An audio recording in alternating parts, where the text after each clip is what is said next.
숨가쁘게 달려온 금요일 저희 코즈부투데이가 여러분과 함께하고 있습니다. 저희 코즈부투데이는 여러분들의 걱정거리를 다 해결해 드릴 텐데요. 오늘만큼은 코인 걱정거리들 이곳에 놓아주시면 되겠습니다. 그렇다면 코즈부투데이 지금부터 문을 활짝 열어보도록 하겠습니다. 본 방송에서 제공하는 정보는 투자를 위한 조언일 뿐 투자의 결정과 결과에 대한 책임은 투자자 개개인에 있다는 점 참고 부탁드립니다. 그렇다면 저희 코너 시작하기 전에 오늘의 시장 상황 저와 함께 짚어보시죠. 네, 금리 인하가 실시되고 하루가 지났습니다. 우리 시장은 탄력을 이어가고 있는데요. 간밤 예상을 하회하는 실업수당 청구 건수가 나왔었죠.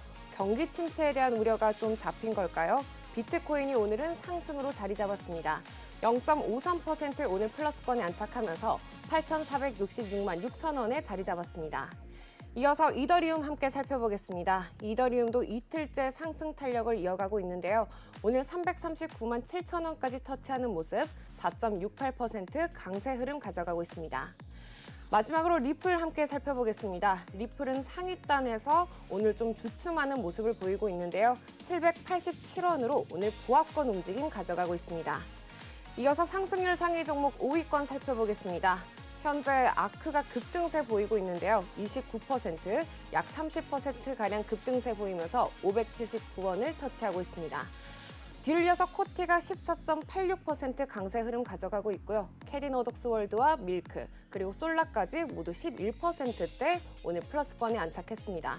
밀크는 320원을 터치하는 모습, 솔라도 421원으로 오늘 상승률 상위 종목 5위권에 들어왔습니다.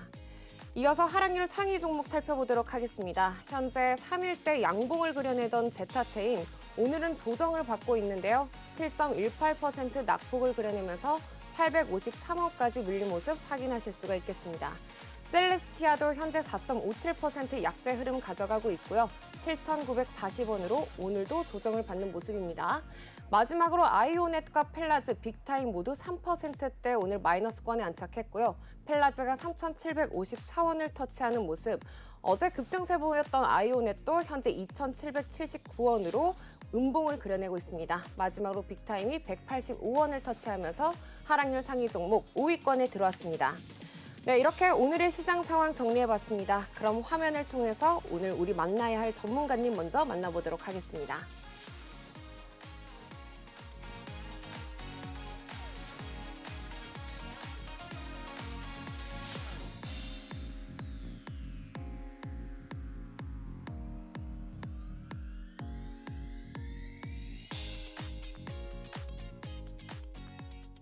불이야! 불이야! 네? 어디에 불이 났냐고요? 여러분, 곧 다가오는 불장을 대비해서 저희가 불장 대비 특집을 준비했습니다. 앞으로 다가오는 뜨거운 불장에 우리 뜨거운 포트폴리오를 만들어줄 우리 퍼즈 전문가님 모셔보도록 하겠습니다.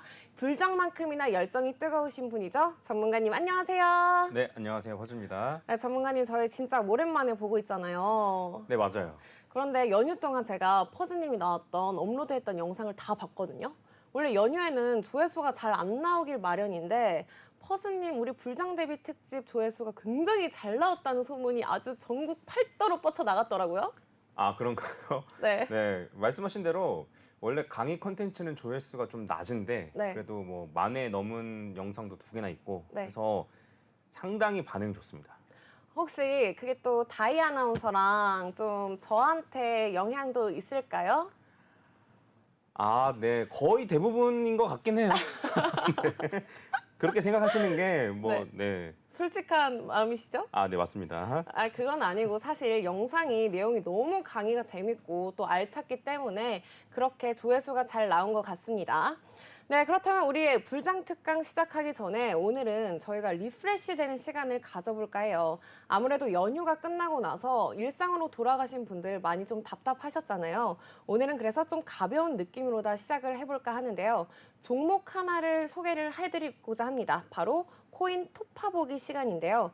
코인 종목 하나를 꼽아서 오늘은 펀더멘탈을 짚어드리고 싶다는 생각이 들더라고요. 사실 우리가 매매를 할 때 이 코인 시가총액은 얼마인지 그리고 어떤 회사인지 모르고 매매를 하는 경우가 많아요. 그래서 오늘 우리 퍼즈님께서 소개해 주실 코인 하나 소개해 드리도록 하겠습니다. 네, 오늘 이렇게 하반기에 힘들었던 시장 속에서도 살아남은 코인이다 라고 하면은 바로 저는 트론을 떠올릴 것 같아요. 시가총액은 17조로 10위에 올라와 있고요. 결코 가벼운 코인은 아닙니다. 특히 여러 가지 호재들이나 이슈들로 투자자들의 투심을 자극하기도 했던 이 트론 코인, 8월에는 40% 넘는 급등세 보이면서 많은 사랑을 받았었는데요. 그렇다면 오늘 트론 코인, 퍼즈님의 코인 톱파보기 시간 가져보도록 하겠습니다. 네, 제가 이 트론을 설명해야 된다는 걸 10분 전에 알았어요. 그래서 사실 뭐 많은 걸 준비해 오진 않았지만 네. 최대한 아는 거 위주로 설명을 드리고 제가 이제 이런 컨텐츠를 하고자 한 건 뭐냐면 네. 적어도 이 정도는 알고 알트코인을 사자라는 네. 의미입니다. 여러분 치킨 배달할 때, 치킨 시켜 먹을 때 어떤 치킨, 그다음에 어떤 브랜드, 그다음에 어떤 뭐 배달 어플로 할 것인지, 뭐 그다음에 각 지점마다 뭐 별점은 어떻고, 뭐 그다음에 배달 팁은 얼마고 이런 거 다 따져보고 하시잖아요. 맞아요. 그렇죠? 네. 그 정도는 공부해보고 하자라는 뜻이었고 오늘은 제가 거의 진짜 제가 기본적으로 알고 있는 것 위주로 말씀드리는 거니까 요 정도는 해야 된다. 제가 공부를 많이 하고 지금 말씀드리는 게 아닙니다, 여러분. 네. 그래서 해당 부분 참고해 주시면 좋을 것 같고 말씀드린 대로 트론인데 사실 제가 좋아하지 않는 코인이에요, 트론이. 그런가요? 좋아하지 않는 코인인데 오늘 들고 오신 이유는 뭐죠? 제가 선택했나요? 제가 선택했죠?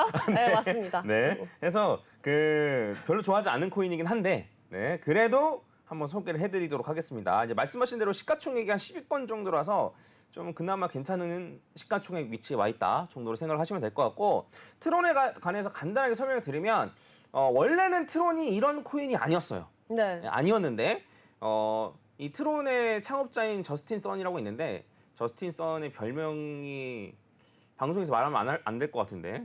그런가요? 네, 그래서 입을 엄청 잘 놀리기 때문에 네. 관련된 별명이 있는데 아마 댓글로 달아주실 거라고 믿어요. 네. 그래서 약간 가볍고 나불대는 이미지예요. 네. 네. 그래서 이제 제가 좋아하진 않는데 그래서 이제 저스틴 선이 트론을 가지고 이것저것 하고 싶은가 봐요.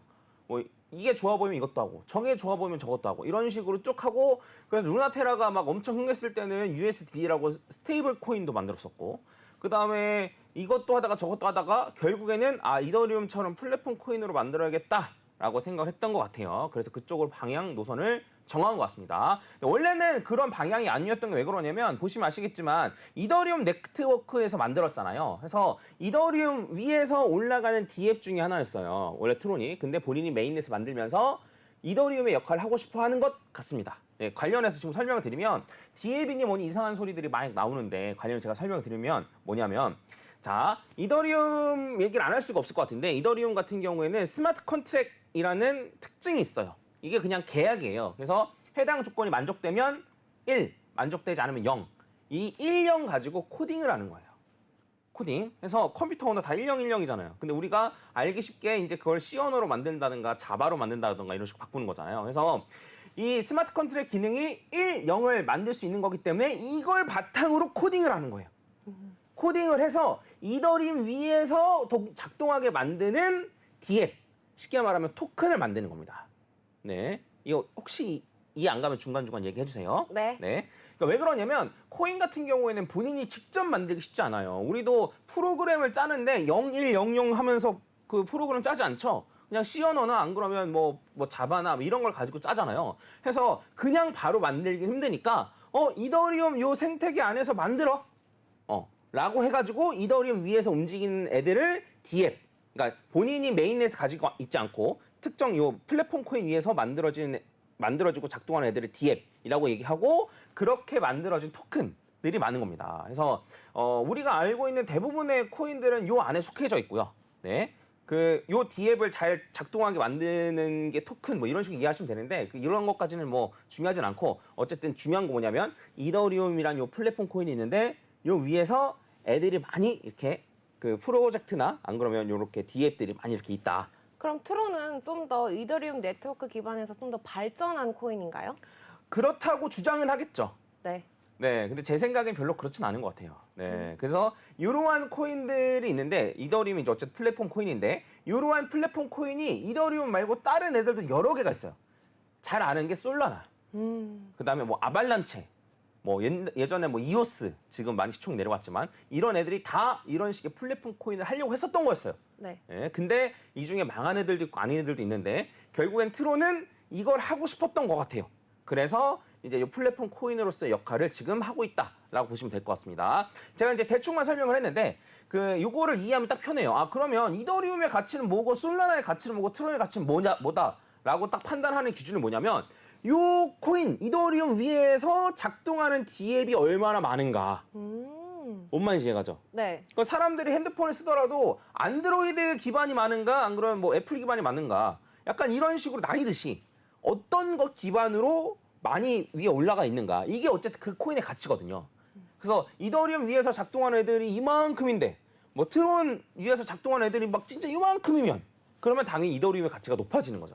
그래서 이 트론의 가치를 설명하려면 요거를 비교하는 게 가장 편합니다. 아, 디앱 시총 합인가요? 네, 맞습니다. 이거는 디앱의 시총합인데 네. 요거를 볼 수 있는 사이트도 또 있긴 한데 뭐 나중에 기회가 되면 설명드리고 근데 이제 약간 함정이 있는데 왜 그러냐면 그 테더나 USDC 같은 스테이블 코인은 그러니까 ERC20이 이더리움 기반이고 SPL이 솔라나 기반이고 TRC20이 트론 기반이에요. 그래서 이더리움 위에서 요 작동한 애들은 ERC20 토큰이라고 얘기를 하고 이건 어떻게 볼 수 있냐면 코인을 전송하려고 할 때 요거를 선택하게끔 돼 있어요. ERC20 맞습니까? 이런 식으로. 그래서 ERC20 기반으로 한다. 혹은 그 주소 앞에 ERC20이라 붙어 있으면 이더리움 기반 코인이라고 보시면 됩니다. 네. 근데 어쨌든 이걸 살펴보시면은 그 테더 같은 경우에는 ERC20으로 위에서 작동하기도 하고 SPL 위에서 작동하기도 하고 TRC20 위에서 작동하기도 해요. 스테이블 코인은 어떤 체인으로 보내도 가능하게끔 되어 있어서 요 스테이블 코인의 시총을 제외한 게 진짜 요 위에서 작동하는 디앱들인 거거든요. 그래서 그것들을 비교하면 이렇습니다. 그래서 이게 빌리언 달러 기준이고 보시면 아시겠지만 이더리움이 어쨌든 제일 많죠. 176 빌리언 달러니까. 그 다음에 솔라나 기반이 22 빌리언 달러. 그 다음에 TRC20이 한 12 빌리언 달러 정도 됩니다. 그럼 차이가 거의 15배 정도 나오는 거예요? 네, 엄청나게 차이가 많이 나죠. 그럼 발끝에도 못 미친다는 뜻인가요? 그런 건 아니고. 그래서 이더리움의 시총이 그렇게 높은 거예요. 아. 그래서 솔라나가 여기까지 올라간 겁니다.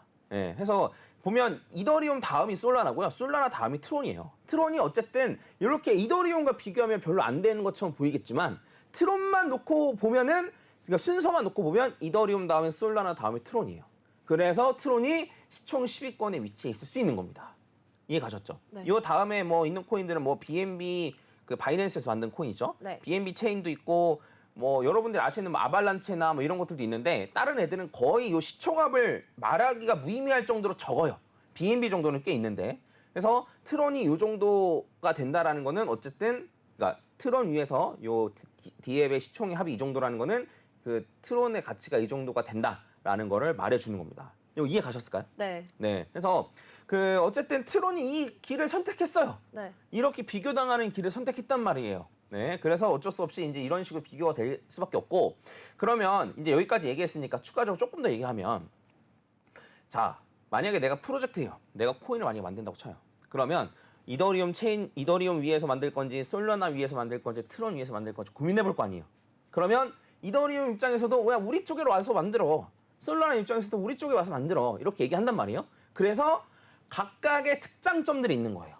근데 이더리움이 어쨌든 최근에 2.0을 업그레이드하면서 POW에서 POS로 바뀌었단 말이에요. 그러면서 속도도 빨라지고 수수료도 싸졌어요. 이게 왜 이게 중요하냐면 POW였을 때는 속도도 느리고 수수료도 비싸요. 그래서 프로젝트들이 떠나는 거야. 그러니까 다른 이제 뭐 그 이더리움의 경쟁 코인들이 막 이런 식으로 얘기하는 거야. 우리는 수수료도 훨씬 싸고 속도도 빨라. 우리 쪽으로 프로젝트 옮겨. 라고 얘기를 해서 프로젝트들이 많이 빠져나갔었는데 그래서 비탈릭이 바꾸자. 우리도 POW에서 POS로 바꾸자. 네. 네, 해서 어쨌든 이더리움이 지분 증명으로.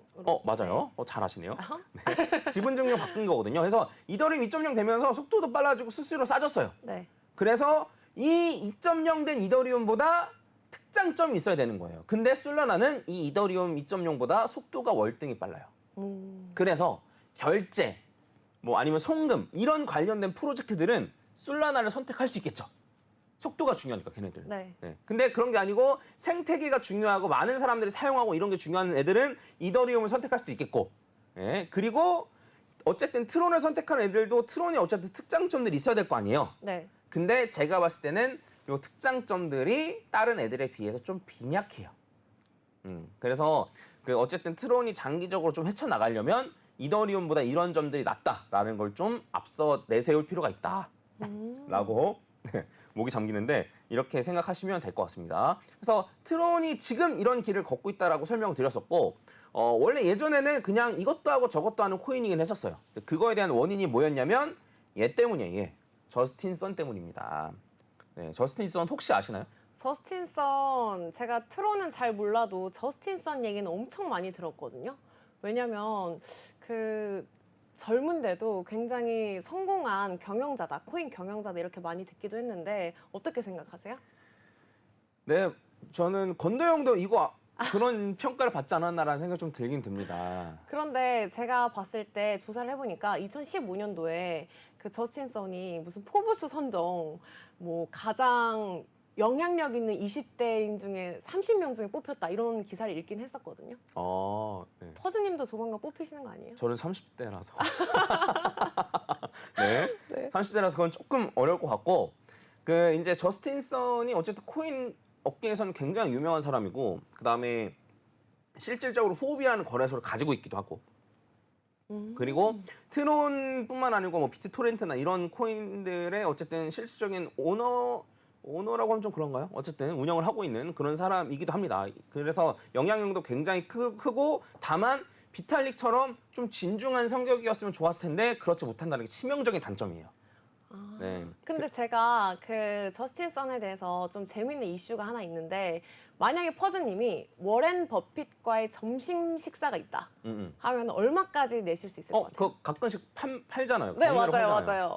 저는 한 2만 원 정도? 2만 원이요? 네. 버핏 오빠인데? 네.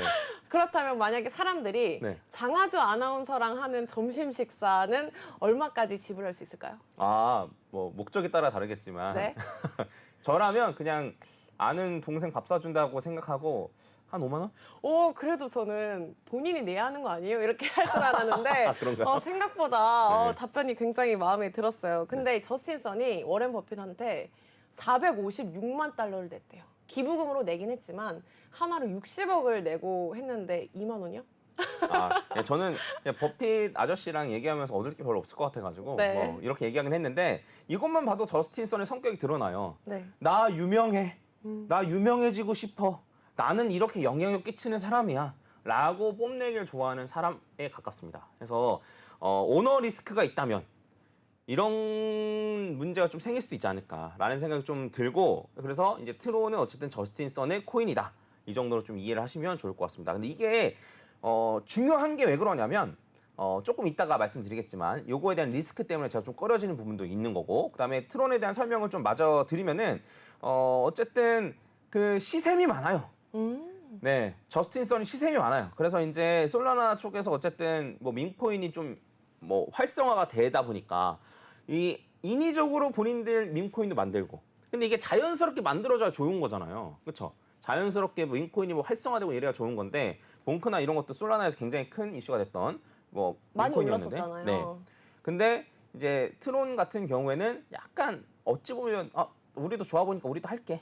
예, 이런 식의 이슈가 좀 있지 않나. 좀 배가 아팠나 봐요. 네, 그래서 그 아까 전에도 말씀드렸지만 루나테라 사태 때 그 이제 스테이블 코인이 루나테라가 어쨌든 스테이블 코인을 잘 이제 활용하면서 돈을 많이 버는 것처럼 보이니까 USDD라는 스테이블 코인도 만들고 루나테라가 망하니까 입을 싹 닫고 약간 이런 식의 아마 지금도 있는지 모르겠는데 네, 아무튼 이슈가 지금 안 되고 있으니까 네, 어쨌든 이런 식으로 좀 말씀드렸고 제가 너무 안 좋은 것만 말씀드린 것 같아서 그나마 괜찮은 거 위주로 좀 설명을 드리면은 트론이 그래도 개발을 꾸준히 하고 있습니다.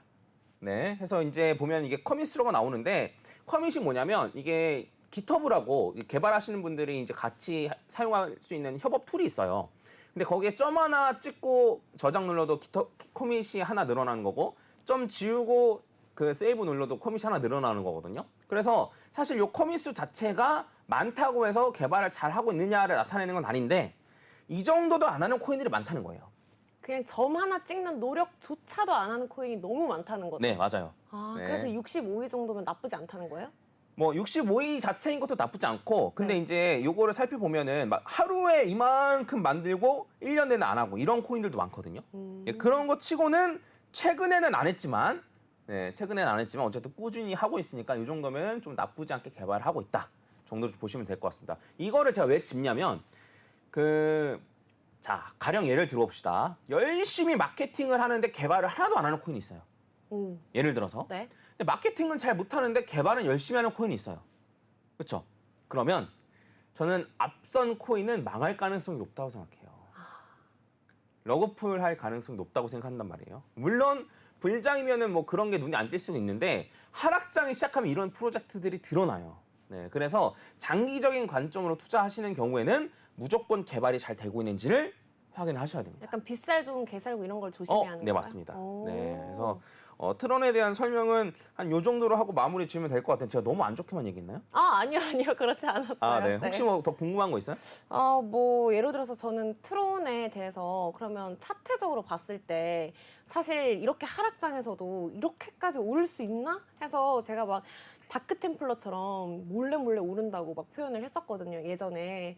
그랬을 때 지금 만약 이 추세를 돌파를 하게 된다면은 고점을 뚫고 정말 끊임없이 오를 것 같은데 그렇게 나쁜 코인인가요? 사지 아. 않았으면 좋은 코인 이런 건 아닌 거죠? 아, 네. 그러니까 요것만 봤을 때는 나는 포즈 네 생각과 달라서 저스틴son 괜찮은데? 라고 생각할 수 있잖아요. 왜냐면 사람마다 판단이 다른 거예요. 그리고 어쨌든 지금까지 시총 10위권에 잘 안착시켜 놓은 것도 잘한 거죠. 네. 그래서 이제 이런 거는 본인의 각자 공부를 하시고 판단하시면 되는 거고 아까 차트 같은 경우는 요걸 가지고 얘기하는 것 같아요. 지금 이게 트론 차트인데 네. 트론이 이제 보시면은 여기가 고점인데 여기 고점을 뚫으면 팍 올라가지 않냐 이런 얘기였죠. 왜냐면 매물대가 위로 없으니까. 맞아요. 네, 그러면 왠지 걸리는 게 없으니까 계속해서 쭉쭉쭉 치고 올라갈 것 같은데. 네, 이 차트 때문에 제가 트론을 별로 안 좋게 보는 거기도 해요. 한번 같이 보겠습니다. 자, 다시 한번 말씀드리지만 제가 이런 걸 왜 다루냐면 이 정도는 공부하고 코인을 선택했으면 잡코인을 선택했으면 해서 말씀을 드리는 거예요. 자, 일단 요거는 루나예요. 망한 코인입니다. 스캠으로 판정 나서 망한 코인입니다. 루나 차트예요. 그래서 루나 차트를 보면은 이때 급격하게 한 달로 돼 있는 건 이제 봉 하나가 한 달이라는 뜻입니다. 급격하게 올라서 급격하게 떨어져가지고 지금 거의 영원에서 헤매고 있죠. 네, 이런 코인이에요. 뭐 물론 권도영의 뭐 잘못이 더 크긴 하지만 코인 자체의 잘못이라기보다는 어쨌든 급격하게 올랐다 떨어졌다. 그리고 사실 올라간 것만 보면 약간 너무 이상하게 올라간 것도 아니에요. 중간중간에 음봉도 있고 그렇죠? 네, 조정 받아가면서 올라갔다 정도로 이제 보면 됩니다. 근데 정말 의심스러운 차트는 이런 차트예요. 이게 뭔지 아실지 모르겠는데 아니 그 작전 그 주가 조작해서 뭐 CFD 이거 아니에요? 맞아요. 네, 맞아. 작전해가지고. 맞습니다. 네. 그래서 주가 조작이나 이런 이슈로 좀 굉장히 시끄러웠던 대성홀딩스의 요 차트예요. 그 몇 개 더 있지 않아요? 맞아요. 그래서 제가 하나 더 갖고 왔습니다. 이거는 3천리예요. 네. 해서 보시면 아시겠지만 이게 한 달인데 하나도 빠짐없이 양봉이에요. 그렇죠? 이상하죠? 네. 누가 봐도 이상하죠? 누가 봐도. 그래서 이걸 이상하다고 얘기하면 야, 무슨 소리 하는 거야? 이 주식이 어떤 주식인 줄 알고 막 대기업에서 막 이렇게 은퇴하고 그러면은 이게 퇴직금으로 쓰라고 넣어주는 뭐 그런 주식인데 지금 또 무슨 소리 하는 거야? 막 이런 것도 많았단 말이에요. 근데 차트 모양이 누가 봐도 이상하죠? 누가 봐도 수상해요. 누가 봐도 수상해요. 삼천이도 마찬가지로 요때부터 어쨌든 작업이 들어간 것처럼 보이는 건데 그러면 요때부터 이것도 이상하잖아요. 그렇죠? 네. 네. 그리고 자, 요거는 뭐냐면 얼랏코인이라고 완전 스캠이라고 판명 났던 코인이 하루에 4%씩 꾸준히 올리다가 이렇게 털고 나오는 네, 이게 엄청나게 이슈가 많이 됐었고 기억은 잘 못하시겠지만 2020년도였나? 그래서 이게 이런 식으로 차트 모양이 만들어졌었던 이런 코인입니다. 그러니까 코인의 시총이 작으니까 이런 식으로 너무나 이쁜 모양. 이게 이쁜 모양 이게 말이 안 되잖아요, 사실. 그런데 저럴 때 좀 잘 올라타 보면은 그래도 나쁜 기회는 아니지 않나 싶기도 하고. 저는 사기를 치는 사람이 나쁘다고 생각해요. 근데 여러 번 사기를 당하시는 분들은 반성을 좀 해야 된다고 생각합니다. 네. 이런 케이스인 거죠? 네. 이게 제 의견이에요. 사기 치는 사람 무조건 더 나쁘죠? 네. 근데 우리 계속 사기를 당하다 보면 공부를 할 필요가 있다. 이런 얘기를 말씀드리는 거예요. 자, 그럼 이렇게까지 차트를 보고 나서 자, 트론 차트를 한번 볼게요. 이게 트론 차트인데 아주 학생이 한번 보기에 네. 이거 이상해 보이나요? 트론 차트? 그래도 이게 주봉으로 봤을 때 어쨌든 추세가 이렇게 올라가고 있어가지고 그렇게까지 막 너무 급격하게 올라가 보이진 않긴 하거든요. 네, 그렇죠. 중간중간에 이렇게 음봉도 있고 조정도 받고 이러면서 올라가니까 별로 이상해 보진 않죠. 그러면 월봉으로 보면 이상해 보이나요? 이제부터 조금 이상해 보이네요. 이제부터 조금 이상해 보이죠? 조금 이상해 보여요. 네. 네. 근데 그래도 여기 막 조정받는 데 있고 그러잖아요. 그렇죠? 네. 그래서 이 정도까지만 해도 괜찮은데 그 세 달봉으로 보면 이렇습니다. 차트가. 많이 이상하네요. 이게 보시면 아시겠지만 계속 양봉. 심지어 이때는 비트코인도 많이 떨어졌는데 얘 혼자 양봉이에요. 맞아요. 그런 상황에서 루나테라를 보면 얘는 그래도 양심 있게 올라갔단 말이에요. 중간중간에 음봉 2개씩 띄워주면서 이런 식으로 올라갔는데 이거는 진짜 너무 양심 없이 올린 거예요. 트론에 대해서 물어보거든요. 다 제가 뭐 알트코인 하면 트론 분석 좀 해주세요. 트론 계속 가는데 계속 갈 것 같나요? 이런 댓글 많이 달려요. 근데 제가 차마 이거는 사라고 말씀을 못 드리겠어요. 훅 떨어질 수도 있을 것 같아서요. 네. 안전하지 못해서. 네. 그리고 이게 루나와 이제 트론의 평행 이론이라고도 얘기를 하는데 네. 자, 창업자가 입을 열심히 놀리는 것. 권도영도 권도영도? 그런 거 많았어요. 아시죠? 네. 권도영이 했던 말 중에 제가 기억나는 말들이 있는데 몇 개 얘기하면 암호화폐 프로젝트들의 96%는 망할 거다. 그리고 나는 그걸 재밌게 지켜보는 재미가 있을 것이다. 네? 본인이 96%였으면서 어쨌든 그 트론 같은 경우에도 창업자가 굉장히 입을 잘 놀리고 있고, 네, 그리고 차트를 봐도 좀 이상하고, 그래서 어쨌든 트론 같은 경우에도 나중에 훅 꺼지지 않겠는가라는 생각을 지울 수가 없어요. 물론 솔직히 말씀드리면 당분간 오를 것 같아요. 오. 네. 그러니까 이제 상승장이 오면 계속해서 오를 수도 있는 그쵸. 거죠. 상승장이 오면 계속 오를 것 같아요. 솔직히 말씀드리면. 근데 이런 것들은 하락장이 되면 드러난다 그랬잖아요. 그럼 내가 상승장을 기가 막히게 캐치하고 딱 먹고 나올 거야가 가능한 건지, 예, 저는 잘 모르겠습니다. 네, 이렇게 저는 얘기해요. 그래서 제가 어쨌든 뭐 의심스러운 점들 이런 것들 어쨌든 좀 말씀드렸었는데 코인을 공부하면 되게 긍정적으로만 보게 되잖아요. 네. 내가 살 거니까 좋겠지. 아니면 사고 나서 이거 너무 좋은 면만 보게 되는데 적어도 이 코인이 이상한 점은 없는지 이 정도는 확인하시고 매수를 해야 된다는 거를 제가 오늘 꼭 말씀드리고 싶었어요. 네, 그래서 본인이 갖고 있는 알트코인 이 정도는 공부하고 샀는지 제가 오늘 말씀드린 거 그냥 아는 대로 제가 말씀드리는 거예요. 평소에 이 정도 공부를 하셔야 된다는 게 아니고 적어도 이 정도는 해야 된다는 거 말씀드리는 겁니다. 아시겠죠? 네. 그래서 어쨌든 제가 불장 대비 강의잖아요. 그럼 어쨌든 잡코인 선택하실 거 아니에요. 솔직히 말씀드리면. 네. 그러면 이 정도는 공부하고 사셨으면 좋겠다. 네, 이런 취지로 한번 준비를 해봤습니다. 네, 이렇게 오늘 코인 톱파보기 시간에서 트론 차트까지 한번 분석을 해보는 시간을 가졌습니다. 그렇다면 이어서 쉬는 시간을 맞이해서 오늘 궁금했던 이슈들 제가 퍼즈님께 질문해보는 시간을 가지도록 할 텐데요. 제가 오늘 그래서 중요한 헤드라인 기사 몇 개 뽑아왔습니다. 네, 첫 번째 기사 들고 왔습니다. 미국 연준이 기준금리 인하를 B컷으로 시작을 하면서도 다음번 금리 인하는 서두르지 않겠다라는 발언을 했습니다. 달러의 가치는 등락을 거듭하고 있다라는 기사였는데요. 만약에 퍼즈님 이렇게 말씀을 주신 것처럼 달러와 비트코인이 반대로 간다고 말씀을 해주셨잖아요. 그러면 이제 이게 상승의 신호탄이 또 될 수도 있는 건가요?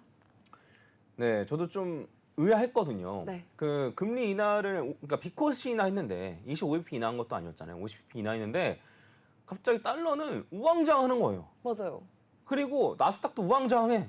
심지어 금도 우왕좌왕해. 네. 근데 비트코인만 올랐어요. 네. 네, 아시죠? 네, 네. 비트코인 원웨이로 올랐단 말이에요. 그래서 비트코인 오르고 나서 달러도 하방으로 자리 잡고 이런 식으로 이제 진행이 됐단 말이죠. 그래서 어쨌든 발표가 나오면은 경기 침체인가 아닌가 뭐 이런 식으로 왔다 갔다 하면서 흔들릴 수는 있겠지만 달러의 가치가 떨어지고 있는 건 맞잖아요. 네. 네, 금리가 떨어지니까. 네, 그래서 이런 걸 생각을 해보시면 달러가 하락할 가능성이 높고 그럼 비트코인은 올라갈 가능성이 높다. 요거를 잘 기억해 두셨으면 좋겠습니다. 약간 비슷한 내용의 두 번째 기사 소개를 해드리겠습니다. 코로나19 팬데믹 이후 나타난 고금리 시대에 이제 종지부를 찍었다라는 평가가 나오고 있는데요. 그리고 안전자산으로 평가하는 금값은 장중 사상 최고치를 갱신하기도 했었죠. 그렇다면 퍼즈님 사실 이렇게 시장의 변동성이 이렇게 심할 때는 금을 사야 하지 않을까요? 저희가 진짜 디지털 금, 이 비트코인을 사야 하는 건가요? 금 사도 돼요. 저는 금 사도 된다고 생각해요. 네. 근데 우리나라가 갑자기 막 뭐 망할 일은 없으니까. 그렇죠? 네. 제가 무슨 얘기를 하고 있는 거냐면 갑자기 그 국가가 이제 전쟁이 나거나 우크라이나나 러시아처럼 갑자기 전쟁이 나거나 이러면은 금을 사들고 있을 수 있나요?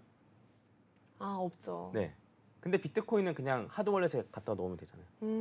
그리고 이제 들고 주먹 꽉 쥐고 도망치면 되잖아요.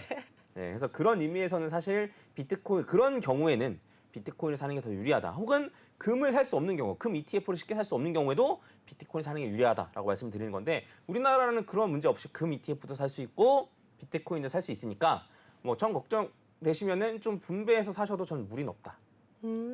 라고 생각합니다. 원하는 대답이 됐나요? 네. 사실 그 이야기를 듣고 싶긴 했었어요. 아, 그래요? 그렇다면 어저께 나왔던 경제 지표 한번 짚어보도록 하겠습니다. 어젯밤에 신규 실업 수당 청구 건수가 나왔습니다. 예상치를 하회하는 결과가 나오면서 미국이 뚜렷한 패닉 신호가 없는 상황에서 좀 무리하게 50bp를 강행했다 이런 기사들도 나오기도 했는데 퍼즈님도 이번에 50bp가 좀 과한 처방이었다 이런 과한 결단이었다라고 생각을 하시나요? 파월 아저씨는 제대로 하는 게 없어. 타들기. 아 진짜로 그 인플레이션은 일시적이다. 잭슨홀 미팅 이후에 인플레이션은 일시적이다 말할 때부터 알아봤었어야 됐는데 네. 그 이후에 결국 인플레이션 못 잡고 그냥 금리를 그냥 뭐 비컷을 한 베이비 스텝을 하네 뭐 막 75bp 올리네 막 이런 더니만 또 금리 인하도 제때 못 해가지고 한꺼번에 50bp 인하하는 거 보면서 믿을 건 비트코인밖에 없다. 그러면 퍼즈님이 보셨을 때 그런 연준이 어쨌든 경기 연착륙을 하겠다 이렇게 했었는데 50bp로서 그게 좀 실패한 것처럼 보이나요? 그거에 대해서 한번 다뤄보도록 하겠습니다. 오, 네, 좋아요. 네, 2교시 바로 시작해 보도록 하겠습니다. 네. 자, 일단은 요번 2교시 때 제가 얘기하고 싶은 주제는 뭐냐면 경기 침체가 올까 안 올까 네. 잘 모르겠어요, 사실. 예? 저도 그게 너무 궁금해요. 네, 저도 모르겠어요. 네, 근데 경기 침체가 안 오면 비트코인은 올라갈 가능성이 높죠, 쉽게 말하면. 네. 경기 침체 안 오면 쭉 올라가. 그럼 달러 가치는 떨어지면서 비트코인 올라갈 가능성이 높은데 만에 하나 경기 침체가 오면 비트코인은 어떻게 될까? 이런 거에 대해서 좀 제가 설명을 드리도록 하겠습니다. 이런 거에 대해서 궁금해하시는 분들 많고 경기 침체가 온다면 올해 내년, 올해는 저 안 올 것 같은데 내년에는 올 가능성이 높으니까요. 요 장단기 금리차에 관련된 얘기는 그 다른 분들이 잘 설명해 놨으니까 오늘 설명 제가 너무 길어요. 찾아보시고 원래는 이제 그 장기 금리가 더 높아야 되는데 네. 이게 반대가 된 거예요. 네. 그래서 장단기 금리차 역전이 됐는데 역전이 되면 경기 침체가 온다라는 얘기가 많았어요. 맞아요. 장단기 금리차가 역전이 되면은 경기 침체가 오고 또 장단기 금리차가 역전이 해소되면은 경기 침체가 풀린다 해가지고 이번에 뭐 2년 만에 풀렸다 이런 기사를 읽기도 했었거든요. 그럼 네. 그게 아닌 건가요? 네, 맞아요. 그래서 제가 이제 여기에도 나온 게 뭐냐면 그 경기 침체는 장단기 금리차가 역전될 때 나오는 게 아니고 역전된 게 정상화될 때 나와요. 그래서 이때만 해도 딱 다들 사람들이 막 방송 보면은 장단기 금리차 역전됐습니다. 경기 침체입니다. 이렇게 말하는 거 보면서 쟤는 공부를 한 게 맞나? 라는 생각 진짜 많이 했거든요. 그래서 여러분들 어디 가서 이제 이런 거 아는 척 하시고 제가 좀 정리해서 보여드리겠습니다. 자, 일단은 우리가 경기 침체가 뭔지에 대해서 정의를 내릴 필요가 있어요. 경기 침체가 라는 것의 정의는 일반적으로는 2분기 연속으로 GDP가 역성장됐어요. 네, 맞아요. 알고 계시네요. 네, 그럼요. 그 미국의 경우에는 뭐 수개월간 실질 GDP 뭐 이런 식으로 얘기하는데 일반적으로는 2분기 연속 GDP가 역성장이 나면 경기 침체라고 얘기합니다. 근데 경기 침체 이런 기준에서의 경기 침체는 주가 하락을 반드시 야기하는 건 아니에요. 사실 저렇게 GDP가 뭐 2분기 연속 하락했다 해가지고 경기 침체라기보다 저는 그냥 제가 가지고 있는 주식이나 코인이 포트폴리오가 하락을 맞이했을 때 저한테는 그게 경기 침체거든요. 맞아요. 대부분의 사람들은 그렇게 그런가요? 생각해요. 네. 그래서 그 사전적인 경기 침체랑 우리가 생각하는 경기 침체랑 좀 다를 수가 있다라고 말씀을 드리는 거고 그다음에 오늘 이 자리에서도 저는 어떤 걸 기준으로 할 거냐면 주식, 즉 나스닥이 떨어지는 게 경기 침체라고 가정하고 말씀을 드릴 겁니다. 네. 아시겠죠? 왜냐면 이제 다른 이유가 선반영이 되기도 하고 뭐 늦게 반영되기도 하고 뭐 이런 것 때문에 그런 거예요. 자, 그러면 자, 이게 요 위에 있는 게 장단기 금리차고 요 파란색이 이게 0이에요. 그럼 요 아래로 떨어지는 거는 장단기 금리차가 역전된 순간이에요. 이해 갔죠? 네. 그리고 똑같은 순간에 나스닥을 제가 표시해 놓은 겁니다. 이해 갔죠? 네. 그래서 요때 저 때가 닷컴 버블이에요? 요때는 닷컴 버블. 그렇죠. 네, 그다음에 여기는 이제 리만 브러더스 탓 때. 네네. 네, 그다음에 최근에 이때 0을 살짝 찍었던 적이 있어요. 살짝. 네. 그래서 이것도 이제 표시해놨고, 그다음에 최근에는 이때 장단기 금리차가 역전되기 시작해서 최근 들어서 정상화됐습니다. 딱 보기만 해도 이게 기간이 굉장히 길죠. 네. 네, 그래서 이게 이슈가 됐었던 거예요. 네, 그래서 제가 이제 딱 해왔어요. 그러면 이제 뭘 할 거냐면 이걸 확대할 거예요. 이 부분 확대할 겁니다. 하나하나 차근차근 확대할 건데, 자, 이때 같은 경우에는 이때가 장단기 금리차가 역전이 돼 있던 시기예요. 그렇죠? 네. 장단기 금리차 역전돼 있는 시기에 오히려 올랐어. 나스닥인데. 근데 정상화가 딱 되고 나서 9달, 이거 하나 월봉이거든요. 9달 뒤에 마이너스 32%를 찍었습니다. 이해 갔죠? 네. 이런 식으로 계속 볼 거예요. 자, 그리고 그 다음에 여기는 이제 닷컴 버블 때인데, 이때는 장단기 금리차 역전돼 있을 때 이미 하락을 하기 시작했고, 정상화가 되고 나서도 하락을 했어요. 그래서 총 마이너스 난 게 마이너스 78%. 나스닥이 마이너스 78%였으니까 그 공포감이 네, 무시무시하겠죠. 네. 그리고 그 다음에 요거는 그 리먼 사태 그때예요. 그래서 얘 같은 경우에도 장단기 금리차 역전돼 있을 때는 오히려 올랐어. 규칙성이 딱히 없는 건가요? 계속 볼게요. 네. 그 다음에 4달이 지난 이후에 어쨌든 56% 하락을 했단 말이에요. 그리고 이제 요때 잠깐 찍었다고 했을 때, 0을 잠깐 찍었다고 했을 때, 요때도 그 6달 뒤에 마이너스 33% 되는 조정이 왔었습니다. 그래서 결론부터 말하면 뭐냐면, 자, 장단기 금리차가 역전돼 있을 때는 오를 때도 있고 떨어질 때도 있고 많아요. 오히려 오를 때가 더 많아. 장단기 금리차가 역전돼 있을 때는. 근데 정상화가 되고 나서 늦으면 9달, 짧으면 3-4달 안에 적어도 30% 정도 되는 조정이 있었다. 그럼 이번에 장단기 금리차가 역전이 해소가 됐으니까 4개월 뒤 혹은 9개월 뒤에 경기 침체가 또 한 번 30%씩 빠질 수도 있을 수도 있다 이런 말인 거예요? 네, 맞아요. 그래서 이번 거를 다시 같이 보면은 이번에는 장단기 금리차가 역전되는 기간이 길었고 심지어 그동안 올랐어요. 그래서 제가 말씀드렸잖아요. 제가 방송이나 이런 거 보면서 아니 장단기 금리차 역전됐으니까 하락한다고 하는 애들 보면서 쟤네 무슨 자신감이지? 일반적으로 올랐는데 닷컴 버블 때 말고는 올랐는데 결국엔 올랐잖아요. 그렇죠? 네. 그럼 이제 해소됐으니까 이제 또 오른다고 얘기하고 사람들이 막 달라붙으면 이렇게 한 몇 달 횡보하다가 이렇게 될지 안 될지 좀 모르죠. 전 몰라요. 네, 근데 그 일반적으로 장단기 금리차가 역전됐다가 해소됐을 때 떨어진다는 얘기 바로 이런 얘기를 하는 겁니다. 그래서 나스닥이 조정이 저도 안 왔으면 좋겠지만 이런 식으로만 보면은 어쨌든 대선 전까지는 꾸준히 오르고 대선이 끝난 이후로도 몇 달 정도는 더 오르다가 나스닥이 좀 큰 조정을 맞이할 수도 있지 않을까라는 생각을 해보긴 합니다. 그래서 이게 그 오든 안 오든 중요하지 않아요. 왜 그러냐면 우리는 대비를 해야 돼. 안 오는 거에 베팅할 거예요? 베팅해가지고 그냥 몰빵에 살 거야? 아니잖아요. 어쨌든 우리가 올 수도 있고 안 올 수 있다는 걸 알았으니까 어쨌든 대비는 해야 돼. 그럼 그 전에 비트코인이 전고점을 넘기만을 바라기만 해야 하는 거예요? 네, 그거에 대해서도 한번. 네. 아니, 꼭 제가 할 말을 꼭 예상하신 것처럼 네. 자꾸. 네, 해서 같이 보도록 하겠습니다. 그러면 이때 당시에 그럼 경기 침체가 온다면 비트코인은 어떻게 될까라는 게 궁금하잖아요. 네. 그래서 그 경기 침체가 왔을 때 비트코인이 어떻게 되는지 살펴보려면 달러 인덱스를 봐야 돼요. 왜 비트코인 달러 인덱스랑 반대로 가니까. 이해 갔죠? 네. 그러면 자 살펴봅시다. 나스닥이 요 그 장단기 금리차가 정상화됐고 나서 이때 하락을 했는데 이때 달러 인덱스는 떨어졌어요. 그렇죠? 같이 떨어진 거예요. 나스닥이 떨어지면서 달러 인덱스 같이 떨어진 거예요. 자, 그다음에 보면은 얘 같은 경우에는 닷컴 버블 때 나스닥이 이렇게 떨어졌는데 달러 인덱스는 올라갔다가 떨어졌어요. 그렇죠? 네. 네, 마냥 올라간 것도 아니고 마냥 떨어진 것도 아니에요. 근데 약간 일반적으로 달러 인덱스가 좀 떨어지면은 어쨌든 시장에 돈이 더 풀린다는 거고 그러면은 나스닥이 도리어 올라와야 할 것 같은 게 상식인 것 같은데 그게 또 그렇지도 않다는 네, 뜻이에요? 실제로는 그렇지 않다는 거예요. 오. 그러니까 상식적으로 생각하면 그럴 것 같은데 네. 실제로는 그렇지 않아요. 예시를 좀 더 보고 제가 이유를 설명해 줄게요. 네. 자, 그 다음에 얘 같은 경우에도 이렇게 나스닥은 떨어졌는데 달러 인덱스는 떨어졌다 올라갔어요. 그렇죠?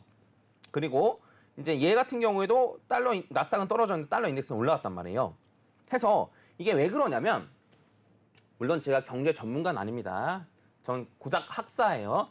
네, 대학도 졸업한 게 답니다. 이런 좀 그냥 관심 있어서 공부를 좀 더 한 것뿐이에요. 근데 이유에 대해서 제가 생각하는 걸 말씀드리면은 일반적으로는 그 나스닥이 떨어지잖아요. 나스닥이 떨어지면은 그 미국만 영향을 받는 게 아니잖아요. 그렇죠? 미국만 영향을 받는 게 아니어서 미국 주변국들 혹은 전 세계에 영향을 끼치잖아요. 근데 달러 인덱스는 상대값이란 말이에요. 아, 기축통화국의 네. 상대적인 거니까. 네, 맞아요. 아. 그래서 그 나스닥이 떨어지는데 다른 나라들이 더 망해. 그러니까 달러의 가치는 떨어지지만 달러 인덱스는 오히려 오르는 거예요. 근데 그런 와중에 미국까지 망할 것 같아. 그러면 다 같이 그냥. 네, 나스닥도 떨어지고 달러 인덱스 떨어지는 거예요. 네. 그리고 이런 경우도 있고 그다음에 이제 나스닥이 떨어지면 어쨌든 그 연준에서 이제 돈을 풀어가지고 이걸 다시 띄우려고 할 거 아니에요? 그래서 달러 인덱스가 떨어지는 경우도 있고. 근데 달러 인덱스랑 나스닥이 동시에 이렇게 훅 떨어졌던 적이 언제 있어요? 아, 그런 경우에는 아까 전에 이제 예시로 이제 보여드렸었는데, 자 보시면은 요 나스닥이 요 닷컴 버블 때도 요 타이밍, 요렇게 떨어질 타이밍엔 달러 인덱스도 떨어졌죠. 네. 이게 왜 그러냐면 아 미국도 망하나? 네, 여기에서 더 떨어지니까. 요런 경우에는 어쨌든 나스닥이랑 달러 인덱스가 같이 떨어지는 경우도 있다. 이런 거예요. 그래서 제가 말하고 싶은 건 뭐냐면 나스닥이랑 달러 인덱스랑 관계가 있을 것 같다고 생각하겠지만 일반적으로 관계가 없어요. 그러니까 상관관계가 없다는 거예요. 그러니까 나스닥이 떨어져도 경기 침체가 와도 달러는 오를 수도 있고 떨어질 수도 있다는 거예요. 근데 이런 것과 상관없이 비트코인은 달러랑 반대로 갈 가능성이 없다는 거예요. 그래서 비트코인은 나스닥이랑 같이 가지 않아요. 이런 의미로 이해하시면 되고 그럼 우리가 한번 정리를 해보도록 할게요. 어떤 정리를 하냐면 자, 경기 침체가 안 오는 게 베스트죠. 제 생각이 그렇습니다. 나스닥도 오르고 그런 다음에 달러 인덱스가 떨어져. 지금 계속 금리 낮추고 돈 푸니까 뭐 트럼프가 되든 해리스가 되든 돈을 막 풀겠죠. 네. 네. 그러면 어쨌든 금도 올라가고 비트코인도 올라가겠죠. 네. 이건 상식적으로 우리가 생각을 해볼 수 있는 겁니다, 여러분. 네. 그 다음에 경기 침체가 만약에 왔어. 나스닥이 떨어졌어. 그러면 달러 인덱스가 오를 수도 있고 떨어질 수도 있죠. 네. 이거 이해 갔죠? 우리 네. 아까 전에 확인해봤잖아요. 네. 요 나스닥은 떨어질 때. 그러면 금이나 비트코인은 오르겠네요? 달러 인덱스가 내리겠다. 네, 맞아요. 어. 달러 인덱스가 오르면 내릴 거예요. 아마. 네. 이럴 가능성이 높아요. 네. 그리고 만약에 나스닥이랑 달러 인덱스랑 같이 떨어지면 얘는 오른다. 오를 거예요. 저 때가 닷컴 버블이었다는 거예요? 오. 닷컴 버블도 초반에는 안 그랬어요. 네. 근데 마지막에 가서 너무 많이 떨어졌을 때. 네. 그래서 우리가 한번 생각을 해보면 그러니까 닷컴 버블 아니어도 이런 경우는 많아요. 그러니까 이제 나스닥 떨어지니까 연준에서 그 돈을 많이 푸는 거예요. 네. 그래서 달러도 떨어지면서 나스닥 떨어지는 그런 경우도 있어요. 꼭 막 미국이 망할 것 같아서 이런 것만이 아니고 이런 경우 전부 많습니다. 그러면 만약에 우리가 어느 한 자산에 투자를 해야 된다면 나스닥, 달러, 금, 비트코인 중에 하나의 자산에 투자해야 된다면 그러면 나스닥에 투자를 하는 게 맞을지 달러에 투자를 하는 게 맞을지 혹은 금이나 비트코인에 투자하는 게 맞을지를 선택해보면 화살표 방향만 봐도 나스닥은 이제 아래에 두 개 위에 하나잖아요. 그렇죠? 그렇죠? 네. 그다음에 달러 인덱스는 위에 하나 아래 두 개고 금이나 비트코인은 두 개. 위에 두 개 아래 하나씩이잖아요. 물론 이렇게 계산하면 안 됩니다. 네, 왜냐하면 경기 침체가 올 확률 얘가 이제 5대 5도 아니고 그렇죠? 뭐 3대 3대 3도 아니고 뭐 얘네 두 개 합치고 해가지고 5대 5도 아니기 때문에 이런 식으로 계산하면 안 돼요. 근데 만약에 경기 침체가 온다면 과연 난 어떤 자산을 들고 있는 게 맞을 것이냐. 그리고 경기 침체가 만약에 안 온다면 어떤 자산을 들고 있는 게 맞을 것이냐라는 관점으로 생각을 해보셔야 돼요. 자, 만약에 경기 침체가 안 오면 나스닥이랑 비트코인을 들고 있는 금은 제외하겠습니다. 그냥 네. 나스닥이랑 비트코인을 들고 있는 게 맞죠? 맞아요. 그렇죠? 네. 근데 만약에 경기 침체가 오면 달러 아니면 비트코인을 선택하고 있는 게 맞단 말이에요. 네. 그렇죠? 그럼 겹치는 거 뭐예요? 비트코인. 네. 교집합이 비트코인이군요. 물론 달러가 올라가면 떨어질 수 있으니까 이런 건데 네. 이런 식으로 한번 생각을 해보시라는 거예요.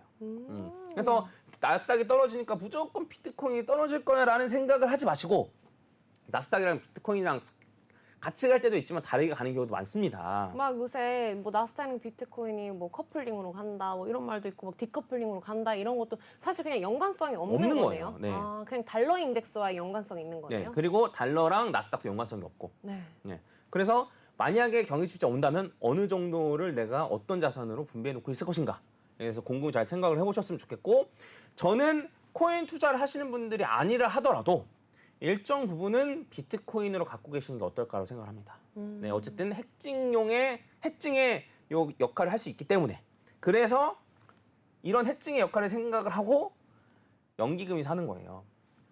은행과 연금. 네, 국민연금도 사는 거예요. 네. 이런 걸 걔네도 알아요. 모르겠어요. 저보다 훨씬 똑똑하겠죠. 네. 더 똑똑하실 것 같은데. 아니 그럼 네, 저보다 훨씬 똑똑할 거예요. 그러니까 걔네는 알고 미리 지금 국민연금이 지금 비트코인을 사는 게 말이 돼요? 왜냐하면 우리나라 사람들은 현물 ETF를 투자 못 해요. 근데 국민연금이 그거 현물 ETF 승인하는 거 못 참고 마이크로 스트레이트. 네, 맞아요. 그걸 샀잖아요. 네. 이게 말이 안 되는 거예요. 네. 근데 걔네도 불안한 거예요. 왜? 경기 침체 오면 해증을 한 자산을 좀 갖고 있어야 되는데 그 역할을 할 수 있는 게 뭐가 있을까? 비트코인이라고 생각을 네. 했던 거군요. 네, 이런 식으로 우리보다 똑똑한 사람들은 이미 준비를 하고 있습니다. 그래서 이런 것들을 잘 참고해 보셨으면 좋겠습니다. 그리고 제가 덧붙이고 싶은 말이 있는데 비트코인은 지금 굉장히 중요한 기로에 서 있어요. 왜냐? 비트코인이 만들어진 게 맨 처음 시간에 사토시의 의도라고 말씀드렸는데 네. 사토시가 그 닷컴 버블이랑 리먼 사태를 보고 비트코인을 만든 거예요. 그때 경제 위기 왔었네. 또 왔네. 니를 지금 잘못하고 있다 해서 만든 게 비트코인이에요. 그리고 그 이후에 제대로 된 경기 침체나 위기가 없었어요. 그리고 그때 옛날 같은 경우에는 비트코인이 이 정도로 인정받지도 못했고 그래서 비트코인이 인정받고 있는 상황에서의 첫 경기 침체의 가능성이 높습니다. 만약에 온다면. 네. 그러면 이때 사토시가 이 경기 침체를 보고 만들었는데 사람들한테 인정을 받고 첫 경기 침체를 맞았잖아요. 그럼 이게 진짜 사토시의 의도대로 네, 그 역할을 해낼 수 있을지 없을지가 굉장히 중요하고 그 시험대에 비트코인이 올라와 있습니다. 그래서 만약에 이때 진짜 나스닥 다 곤두박질 치고 달러 곤두박질 칠 때 비트코인만 오른다면 이게 정말 장기적으로 굉장히 중요한 자산으로 취급될 가능성이 높고 이번에도 그냥 뭐 같이 휘청휘청 거린다면 그냥 그저 그런 자산 정도로 될 가능성이 높아요. 그래서 이런 것도 보시면 재밌지 않을까라고 생각을 합니다. 이제 네, 우리 전문가님 그러면은 과거의 차트를 봤을 때 장단기 금리 역전 해소가 왔을 때 경기 침체가 좀 우려가 될 수 있고 또 이번에 연준의 금리 인하의 폭이 또 시장에 우려감을 줄 수도 있다라고 분석을 해주셨습니다. 그렇게 나스닥과 달러 인덱스 그리고 비트코인의 상관관계까지 알아보는 불장 특집이었는데요. 아쉽게도 우리 퍼즈님과 준비한 시간 오늘 여기까지입니다. 정말 순식간에 50분이 지나갔는데요. 너무너무 알찬 불장 특집이었죠. 오늘도 우리 퍼즈님께 감사 인사드리면서 코즈오투데이 여기서 마무리 지어보도록 하겠습니다. 본 방송에서 제공하는 정보는 투자를 위한 제안일 뿐 투자의 결정과 결과에 따른 책임은 투자자 개개인에 있다는 점 참고 부탁드립니다. 그렇다면 오늘 우리 퍼즈님께 다시 한번 감사드리면서 오늘 코즈오투데이 시청자 여러분 오늘도 성투하세요.